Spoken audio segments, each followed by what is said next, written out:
Independence Day. Good morning everyone, respected principal, teachers, parents and my dear friends. Today I am very happy to stand and speak a few lines about Independence Day.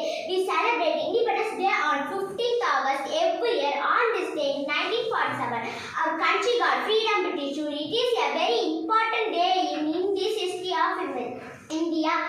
Our great freedom fighters like Mahatma Gandhi, Bhagat Singh, Subhash Chandra Bose and Jawaharlal Nehru fought bravely to make India free.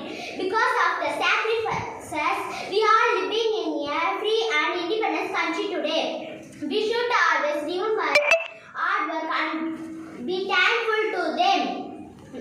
On this day, we hoist the national flag, sing the national anthem, and celebrate